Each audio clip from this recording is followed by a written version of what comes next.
bertumbuh bersama waktu, teruji seiring zaman. Ungkapan ini tepat untuk menggambarkan sekolah Pahwa yang memiliki perjalanan sejarah panjang sejak kehadirannya di Nusantara pada tahun 1901. Sempat mati suri selama lebih dari 40 tahun, semangat cinta alma mater tetap bersemi dalam hati para alumni Pahwa. Semangat ini berpuncak pada gagasan untuk mendirikan kembali Pahwa yang jadi nyata pada tahun 2008 dengan hadirnya Sekolah Terpadu Pahwa di wilayah Gading Serpong, Tangerang. Tempat kami belajar ini dibangun oleh para alumni Pahwa dengan semangat gotong royong sejak tahun 2008, setelah 42 tahun vakum.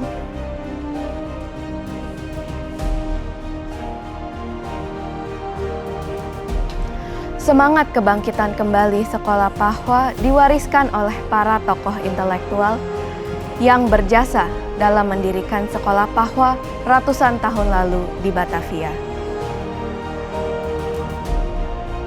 Bangkitnya kesadaran nasionalisme para perantau Tionghoa di Batavia pada masa Hindia Belanda melahirkan perkumpulan Tionghoa Huekuan di tanggal 17 Maret 1900 oleh 20 tokoh pendiri, bertujuan untuk persatuan dan pendidikan berdasarkan nilai luhur Konfusius. Setahun berselang, tanggal 17 Maret 1901, berdirilah sekolah modern Tionghoa pertama di Asia Tenggara. Karena lokasinya yang berada di Jalan Patekuan, namanya pun dikenal sebagai Patekuan Tionghoa Huekuan, yang sering disebut THHK Pahwa. Anak-anak Tionghoa di Batavia diterima sebagai siswa tanpa membedakan asal dan status sosial, termasuk murid perempuan. Sejak awal, Pahwa sudah menjadi sekolah dengan 3 bahasa, Mandarin, Inggris, dan Melayu. Dengan bekal itu, lulusan Pahwa dapat meneruskan pendidikan ke Hong Kong, Eropa, Amerika, dan Tiongkok sebelum kembali mengabdi di bumi pertiwi. THHK Pahwa di Batavia mempelopori berdirinya ratusan THHK setempat yang tersebar di Nusantara. Selain itu, THHK Pahwa juga giat di bidang olahraga dan menjadi rintisan sejarah keolahragaan di tanah air. Salah satunya, kesebelasan sepak bola Union Makes Strength yang pernah berjaya di tingkat nasional dan internasional.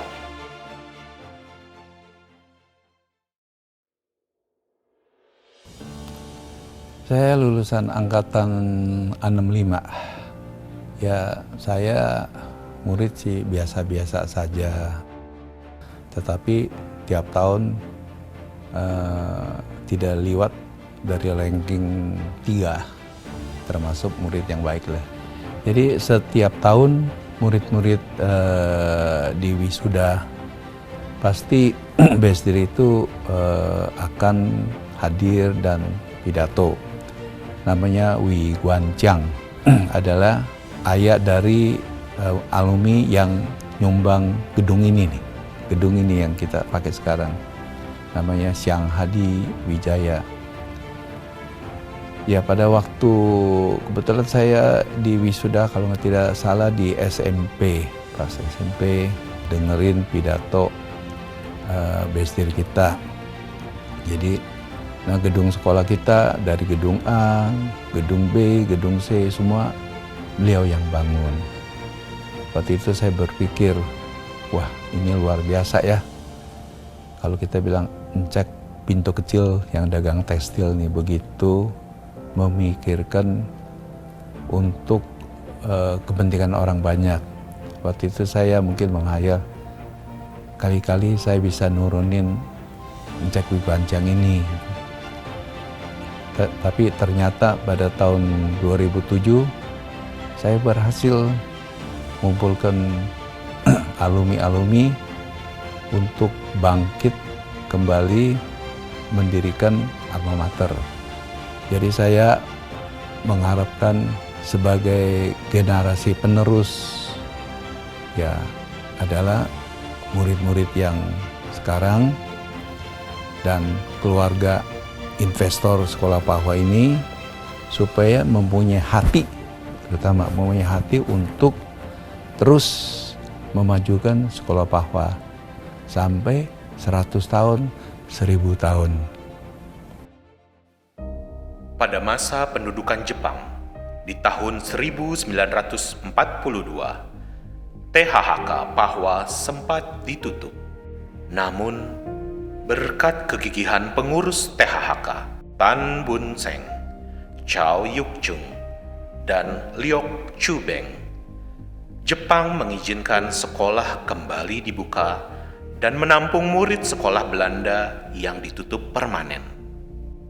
Reformasi pendidikan sebagai bagian dari lahirnya negara Republik Indonesia membawa perubahan pada THHK Pahwa.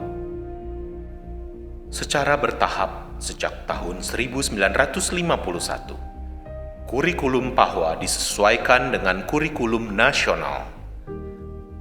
Siswa-siswi SMA mengikuti ujian negara dengan status ekstrana atau menumpang di sekolah lain. Tantangan kembali menghadang. Tahun 1957, pemerintah RI mengeluarkan peraturan baru yang mengharuskan pemisahan siswa berdasarkan status kewarganegaraan. Menjawab situasi ini, dibentuklah Sekolah Yayasan Pendidikan dan Pengajaran atau YPP. Sekolah ini mengambil alih sekitar 4.000 siswa Pahwa yang berstatus WNI. Sementara itu, sekitar 800 siswa yang berstatus WNA ditampung di gedung THHK Jalan Blandongan yang kondisinya saat itu sudah usang. Dengan semangat gotong royong, siswa, orang tua, guru-guru, dan pengurus sekolah bersama-sama bergerak untuk mengumpulkan batu bata demi pemugaran alma mater tercinta dalam 3 tahap dan akhirnya rampung pada tahun 1966. Ujian terberat itu pun tak terelakkan. Memanasnya suhu politik pada tahun 1966 dan pergantian kekuasaan Orde Lama ke Orde Baru mengakhiri kegiatan semua sekolah Tionghoa di Indonesia. Pemerintah pun menyita aset-aset sekolah Pahwa. Gedung sekolah di Jalan Patekuan dialihkan sebagai SMA Negeri 19 dan SMP Negeri 63 serta SD dan TK Negeri Tambora. Sedangkan gedung sekolah THHK Blandongan berubah menjadi SMA Negeri 17 dan SMP Negeri 54. Kegemilangan Pahwa dan YPP pun lenyap seketika. Namun, seperti api, nyala itu masih ada walau redup, walau perih, semangat yang diwarisi pendiri Pahwa tidak pernah mati. Nama saya Suryono Lim Putra. Ya. Saya siswa Sekolah Pahwa angkatan 1958. Ya, jadi lulus pada tahun 1958. Saya mulai bersekolah di Pahwa itu sejak SD kelas 1, yaitu 1947.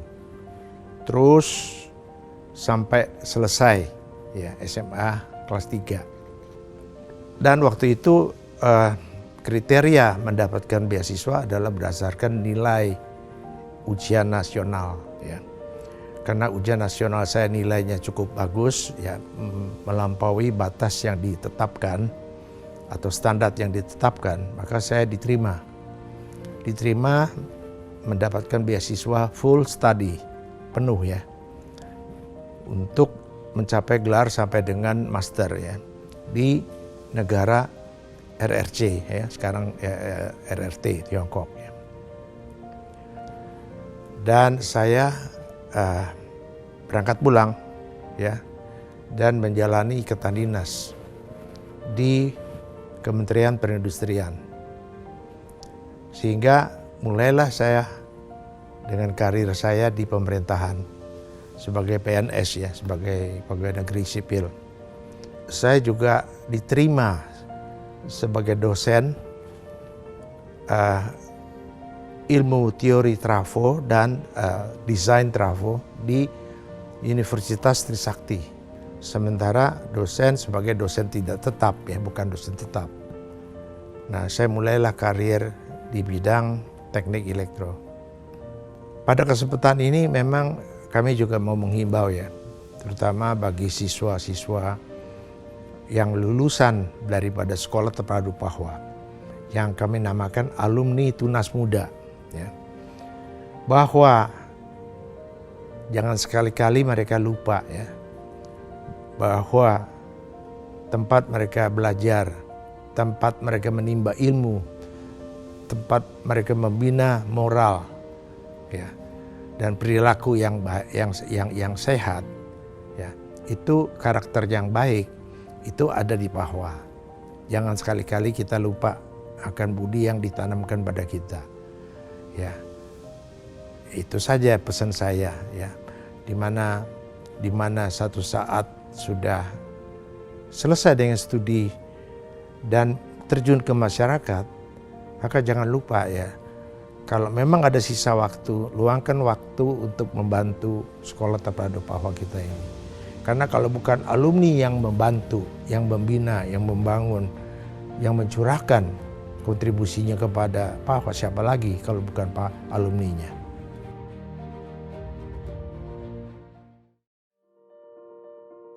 Cita-cita luhur para alumni ini pun disambut oleh iklim reformasi yang dihembuskan oleh Presiden Abdurrahman Wahid, mengizinkan warga Tionghoa merayakan Imlek. Inilah awal yang menggembirakan karena sejak saat itu segala hal yang berkaitan dengan budaya Tionghoa dapat dijalankan dengan terbuka. Tanggal 23 Juli 2007 menjadi tanggal bersejarah ketika 3 orang alumni Pahwa, Suseno Bunarso, Sucipto Nagaria, dan Suryono Limputra, membuat keputusan untuk membangun kembali Sekolah Pahwa di sebidang tanah di Gading Serpong. Profesor Dali Santunaga, pakar pendidikan, alumni Pahwa, yang ketika itu menjabat sebagai Rektor Universitas Tarumanagara, berperan sebagai Ketua Panitia Pembangunan Sekolah Pahwa.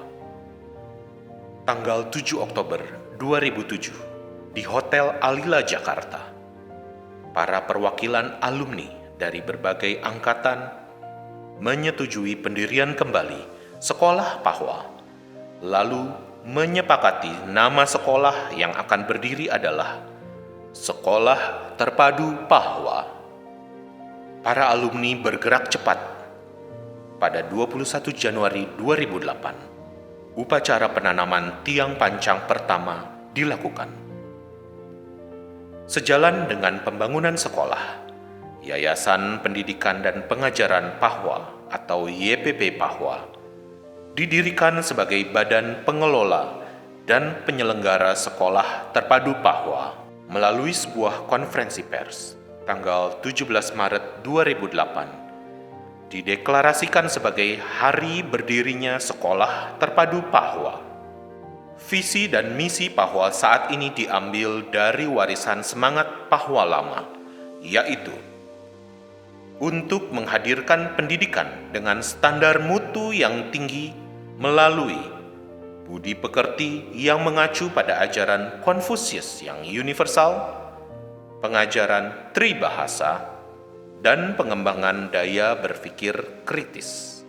Sekolah Terpadu Pahwa pun hadir sebagai sekolah umum yang menjunjung tinggi keberagaman dan terbuka bagi seluruh pemeluk agama. Bapak Sucipto Nagarya berperan sebagai pemberi donasi terbesar dalam pembangunan kembali Sekolah Terpadu Pahwa dan menjadi pengarah arsitek Gedung F berupa bangunan 9 lantai dan 1 basement.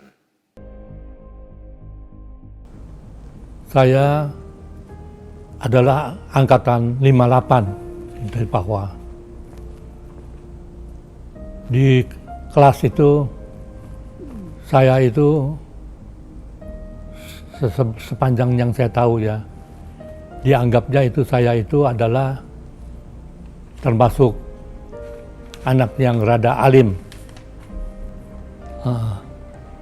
Hal yang saya anggap mengesankan sepanjang di sekolah saya itu adalah waktu saat SD sampai SMA, waktu itu semua orang naik sepeda.